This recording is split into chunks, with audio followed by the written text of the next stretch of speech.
Coverage ન્યૂઝમાં આપનું સ્વાગત છે। રાષ્ટ્રીય રક્ષા શક્તિ યુનિવર્સિટીના કેમ્પસમાં 481 કરોડ રૂપિયાના વિકાસ કામોના ખાતમુહૂર્ત અને 4 નવા પ્રકલ્પોનો મુખ્યમંત્રી ભૂપેન્દ્ર પટેલના હસ્તે પ્રારંભ કરાયો। મુખ્યમંત્રી ભૂપેન્દ્ર પટેલે સ્પષ્ટપણે જણાવ્યું કે વડાપ્રધાન નરેન્દ્રભાઈ મોદીએ દેશને આર્થિક રીતે વિકસિત રાષ્ટ્ર બનાવવા સાથે સુરક્ષિત રાષ્ટ્ર બનાવવાનું પણ વિઝન આપ્યું છે। આ સંદર્ભમાં તેમણે કહ્યું કે આતંકવાદ, રાષ્ટ્ર વિરોધી ગતિવિધિઓ, મહિલાઓ સામેના અત્યાચાર, સામૂહિક અપરાધ વગેરે સામે વડાપ્રધાનના નેતૃત્વમાં અપનાવાયેલી ઝીરો ટોલરન્સની પોલિસીથી દેશ સુરક્ષિતતા મહેસૂસ કરે છે। મુખ્યમંત્રી ગાંધીનગર નજીકના લવાડમાં રાષ્ટ્રીય રક્ષા શક્તિ યુનિવર્સિટીના કેમ્પસના વિવિધ વિકાસ કામોના ભૂમિપૂજન તથા યુનિવર્સિટીઝના નવા પ્રકલ્પોના પ્રારંભ અવસરે સંબોધન કરી રહ્યા હતા।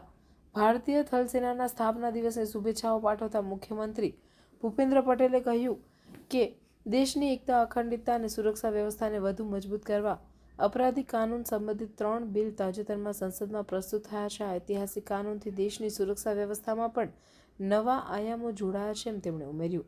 મુખ્યમંત્રીએ રાષ્ટ્રીય રક્ષા શક્તિ યુનિવર્સિટીમાં ₹481.32 કરોડના ખર્ચે હાથ ધરાનારા વિવિધ વિકાસના કામોના ખાતમુહૂર્ત આ અવસરે મંત્રી ઋષિકેશભાઈ પટેલ, યુનિવર્સિટીના vice chancellor doctor Bimal Patel અને અન્ય અગ્રણીઓની ઉપસ્થિતિમાં કર્યા। આ ઉપરાંત તેમણે રાષ્ટ્રીય રક્ષા શક્તિ યુનિવર્સિટીમાં અન્ય 4 નવા પ્રોજેક્ટની પણ શરૂઆત કરાવી। મુખ્યમંત્રીએ અટલ ઇન્ક્યુબેશન સેન્ટર રાષ્ટ્રીય રક્ષા શક્તિ યુનિવર્સિટી ખાતે કાર્યરત કરાવ્યું છે। યુવા સાહસિકો અને સંશોધકોને રાષ્ટ્રીય સુરક્ષા, સલામતી અને પોલીસિંગના ક્ષેત્રોમાં ઇનોવેશન તથા ઇન્ક્યુબેશન પ્રોજેક્ટ માટે આ સેન્ટર ઉત્તમ માધ્યમ બની રહેશે। વડાપ્રધાન નરેન્દ્ર મોદીની સંકલ્પનાના આત્મનિર્ભર ભારત માટે સ્ટાર્ટઅપ ઇનોવેટર્સને સપોર્ટમાં આપીને આ Atal innovation centre startup ecosystem ઊભી કરવામાં પણ સહાયક બનશે। નેશનલ સિક્યુરિટી ક્ષેત્રે યુવાઓમાં ઇનોવેશન અને પ્રોબ્લેમ સોલ્વિંગ સ્કિલ ડેવલપમેન્ટ કરવા માટે રક્ષા યુનિવર્સિટીમાં સેન્ટર કાર્યરત કરવામાં આવ્યું છે। પાટનગર, ગાંધીનગરમાં આ પ્રકારનું પ્રથમ અટલ ઇન્ક્યુબેશન સેન્ટર કાર્યરત થયું છે। આ સેન્ટર નેશનલ સિક્યુરિટી સહિત અન્ય મહત્વના સેક્ટરમાં આર્ટિફિશિયલ ઇન્ટેલિજન્સ, રોબોટિક્સ અને સાયબર સિક્યુરિટી ટૂલ્સનો ઉપયોગ કરીને ઇનોવેશન કરવા માટેના યુવાનોને પ્લેટફોર્મ પૂરું પાડશે। મુખ્યમંત્રીએ national IED data management system પણ શરૂ કરાવી। આ પ્રણાલીથી નેશનલ બોમ્બ ડેટા સેન્ટર માટે online data collection, data analysis અને રિયલ ટાઈમ ડેટા શેરિંગનું કામ સરળ બનશે। આ તકે મુખ્યમંત્રીએ ગુજરાતમાં કાર્યરત 5 રાષ્ટ્રીય રક્ષા શક્તિ સ્કૂલની ભૂમિકા પણ આપી હતી। સુરક્ષા અને સલામતીના પાઠ વિદ્યાર્થીઓ શાળામાંથી શીખી અને ડિફેન્સ તેમજ પોલીસકર્મી બનવાની ટ્રેનિંગ શાળાના બાળકોને બાલ્યકાળથી જ આપી શકાય તે માટે 5 રાષ્ટ્રીય રક્ષા સ્કૂલ કાર્યરત કરવામાં આવી છે। અન્ય 5 સ્કૂલો આગામી સમયમાં શરૂ થવાની છે, તેમ તેમણે ઉમેર્યું। આ સ્કૂલમાં બાળકોને સંયમ, અનુશાસન, શ્રમનું સન્માન, રાષ્ટ્રીય ગૌરવ, જવાબદારીભર્યું વર્તન અને જેન્ડર સેન્સિટિવિટી જેવા મૂલ્યો શીખવવામાં આવશે। રાષ્ટ્રીય રક્ષા યુનિવર્સિટી સાથે સંલગ્ન આવી રાષ્ટ્રીય રક્ષા સ્કૂલ દેશના અન્ય રાજ્યોમાં પણ શરૂ કરવાનું કેન્દ્રીય ગૃહ વિભાગનું આયોજન છે, તેમ તેમણે કહ્યું હતું।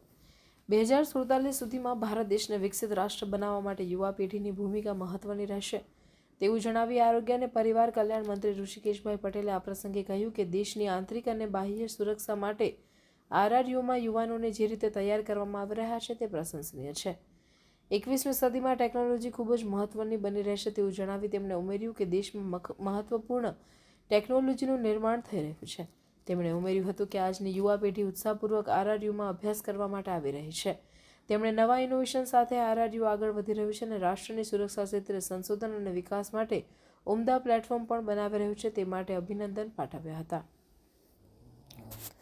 આરઆરયુના ઉપકુલપતિ બિમલ પટેલે મહાનુભાવોનું શાબ્દિક સ્વાગત કરીને જણાવ્યું કે દેશભરમાં સુરક્ષા દળો, એજન્સીઓ અને સંસ્થાઓ રાષ્ટ્રીય સુરક્ષા વિષય પર સ્વદેશીકરણ અને ઇનોવેશન કેન્દ્રિત સંશોધન અને વિકાસમાં રોકાયેલા છે। તેમણે રાષ્ટ્રીય રક્ષા યુનિવર્સિટીના પ્રકલ્પો શ્રેષ્ઠ સહયોગ પ્રદાન કરશે। તેમણે જણાવ્યું કે national IED data management system data એકત્ર કરવાથી લઈને વિશ્લેષણ માટે એકીકૃત પ્લેટફોર્મ તરીકે સેવા પૂરી પાડશે, જે તમામ બોમ્બ ડેટા માટે કેન્દ્રીય સંગ્રહ સ્થાન તરીકે કામ કરશે, જે તપાસકર્તાઓને ભૂતકાળના કેસોની માહિતી મેળવવા માટે સશક્ત બનાવશે।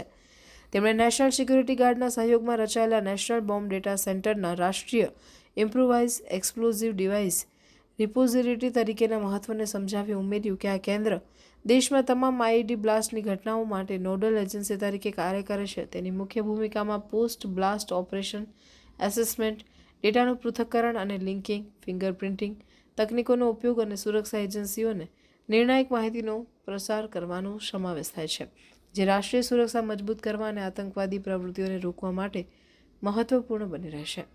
મુખ્યમંત્રી ભૂપેન્દ્ર પટેલે આરઆરયુના અટલ ઇન્ક્યુબેશન સેન્ટર અને બોમ્બ ડિસ્પોઝલ સેન્ટર માટે નેશનલ ઇન્ફોર્મેશન ડેટાબેઝ મેનેજમેન્ટ સિસ્ટમની મુલાકાત લીધી હતી. મુખ્યમંત્રીના હસ્તે રક્ષા શક્તિ શાળાની તકતીનું અનાવરણ કરવામાં આવ્યું હતું. મુખ્યમંત્રી અને મહાનુભાવો રક્ષા શક્તિ શાળાના વિદ્યાર્થીઓને અગ્નિવીરો સાથેના સંવાદ સત્રમાં સહભાગી બન્યા હતા. ગુજરાતમાં અમલમાં છે આ યોજના. આરઆરયુના અન્ય કેમ્પસ એવા અરુણાચલ પ્રદેશ, ઉત્તર પ્રદેશ, કર્ણાટક અને પોંડુચેરીમાં શરૂ કરવામાં આવશે.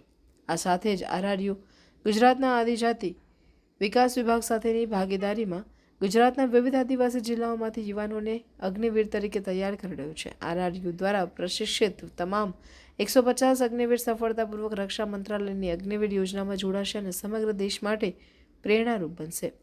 આ પ્રસંગે મુખ્યમંત્રીના હસ્તે શક્તિ ધ્વનિ પુસ્તક, 365 ડે કોફી ટેબલ બુક અને પોલીસનો ઇતિહાસ બુકનું અનાવરણ કરવામાં આવ્યું હતું. કાર્યક્રમના અંતે પ્રોફેસર વાઇસ ચાન્સલર કલ્પેશ વાંદરાએ આભાર વિધિ કરી. આ પ્રસંગે સેના અને સુરક્ષા એજન્સી અધિકારીઓ, આમંત્રિતો અને વિદ્યાર્થીઓ ઉપસ્થિત રહ્યા હતા. अन्य खबरों के लिए चैनल को सब्सक्राइब कीजिए. खबरों का नोटिफिकेशन पाने के लिए बेल आइकॉन को जरूर दबाएं.